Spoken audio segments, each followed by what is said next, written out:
തിരുനാമം മഹത്വീകരിക്കപ്പെടട്ടെ. പരിശുദ്ധമായ വലിയ നോമ്പിന്റെ അനുഭവത്തിലൂടെ ഞാനും നിങ്ങളുമൊക്കെ ഇങ്ങനെ യാത്ര ചെയ്യുകയാണ്. പ്രത്യേകിച്ച് പലപ്പോഴും പലരുമൊക്കെ പല വർജനങ്ങളുടെ ദിവസങ്ങളായി പരിശുദ്ധമായ നോമ്പ് മാറുമ്പോൾ ചില ആർജനത്തിന്റെയൊക്കെ അനുഭവങ്ങളായി നമ്മുടെ നോമ്പ് മാറേണ്ടതുണ്ട് എന്നീ കാലം നമ്മെ വല്ലാതെ ഓർമ്മപ്പെടുത്തില്ല. ചില പെട്ടുപോയ ഇടങ്ങളിലേക്ക് ഒന്ന് വീണ്ടും ചെല്ലുവാനാണ്.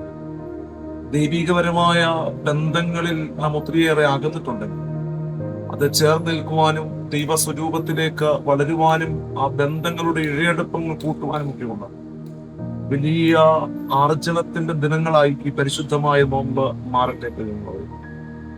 ലോകത്തിന്റെ പ്രകാശമെന്ന് പറഞ്ഞവന്റെ വലിയ അനുഗാമികളായി ഞാനും നിങ്ങളും ഒക്കെ മാറുമ്പോൾ നമ്മുടെ ഈ ലോകത്തിൽ പ്രകാശമായി മാറുവാനുള്ള, പ്രകാശത്തിന്റെ വാഹകരാകുവാനുള്ള വലിയ ഓർമ്മപ്പെടുത്തലുകളൊക്കെയാണ് പരിശുദ്ധമായ നോമ്പ് നമ്മിലേക്ക് തരിക.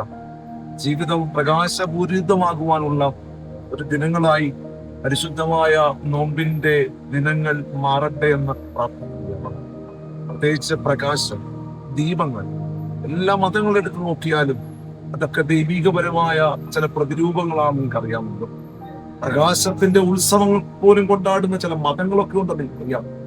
അത് ഹൈന്ദവ പാരമ്പര്യത്തിൽ പ്രകാശത്തിന്റെ ഉത്സവമാണ് ദീപാവലി. യഹൂദ പാരമ്പര്യത്തിൽ പ്രകാശത്തിന്റെ വലിയ ഉത്സവമാണ് ഹനുക്ക പെരുന്നാൾ. പ്രത്യേകിച്ച് ക്രൈസ്തവ പാരമ്പര്യത്തിൽ പ്രകാശത്തിന്റെ ഉത്സവമാണ് ദനഹ പെരുന്നാൾ എന്ന് നിങ്ങൾക്കറിയാമുണ്ട്.